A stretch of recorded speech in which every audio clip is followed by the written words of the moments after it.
మొదటి నెల అందరూ 2500 జమ చేస్తారమ్మా. అంటే 1 lakh వస్తుంది. ఓకే. చిట్ నడిపే వ్యక్తి దగ్గరికి 1 lakh వస్తుంది. హుహు. ఆ 1 lakh ఏం చేస్తారంటే అమ్మా, ఎవరికైతే అవసరం ఉందో వాళ్ళకి ఇస్తారు. అంటే చిట్స్ అనేవి మీ యొక్క అవసరం తీర్చడానికి ఉపయోగపడతాయి. అయితే చిట్స్లోనమ్మా 2 రకాల చిట్స్ ఉంటాయి. ఒకటి రిజిస్టర్డ్, 2 అన్రిజిస్టర్డ్. రిజిస్టర్డ్ చిట్స్ అంటే ఏమిటి? గవర్నమెంట్ దగ్గర రిజిస్టర్ అయి ఉంటాయి. అంటే దానికి ఒక లీగల్గా అప్రూవ్ చిట్స్ అవి. ఓకే. అన్రిజిస్టర్డ్ అంటే గవర్నమెంట్ దగ్గర రిజిస్టర్ చేసుకోరు.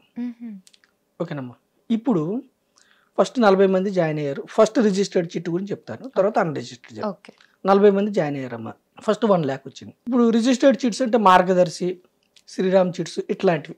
ఇక్కడ ఏమిటి 1 lakh వచ్చింది కదా, సో వాళ్ళు ఏం చేస్తారంటే 5% కమిషన్ తీసుకుంటారు ఎవ్రీ మంత్. సుమారుగా 5,000 వాళ్ళకి వస్తుంది. మిగతాది ఏం చేస్తారంటే ఎవరికి నీడ్ ఉందో వాళ్ళకి ఆక్షన్ పెడతారు. ఆక్షన్ అంటే పాట.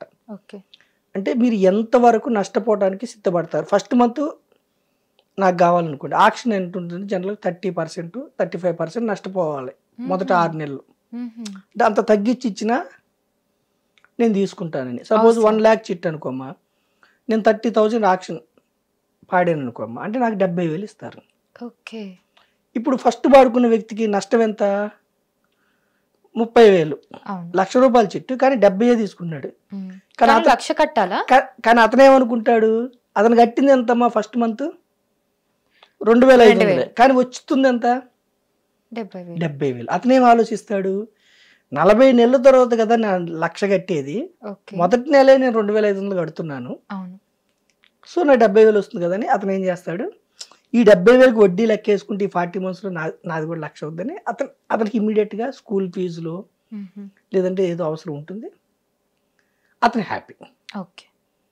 మరి మిగతా వాళ్ళకి మొదటి నెల 40 మందిలో 39 మందికి రావట్లేదు కదా డబ్బు, అతనికే వస్తుంది కదా. వాళ్ళకి ఏమిటి, ఈ 30,000ని, ఈ 30,000ని కంపెనీకి 5,000 కమిషన్ పోగా ఇంకా 25,000 ఉంది కదమ్మా, డివైడెడ్ బై 40 వేసి వాళ్ళకి డివిడెండ్ లాగా నెక్స్ట్ మంత్ తగ్గిస్తారు. వాళ్ళు నెక్స్ట్ మంత్ 2,500 కట్టకుండా ఎంత, ఈ 25,000 డివైడెడ్ బై 40 అంటే సమ్ అమౌంట్ వాళ్ళకి డివిడెండ్ కింద తగ్గుతుంది. నెక్స్ట్ మంత్ 2,500 కట్టకుండా ఒక 2,000 సంథింగ్ వాళ్ళు పే చేస్తారు. అట్లా ఎవ్రీ మంత్ ఎవరైతే ఆక్షన్లో పాడుకున్నారో వాళ్ళ సొమ్ముని తక్కువకు పాడుకోవటం వల్ల వాళ్ళ సొమ్ముని మిగతా చిట్ మెంబర్స్ పంచుతారు.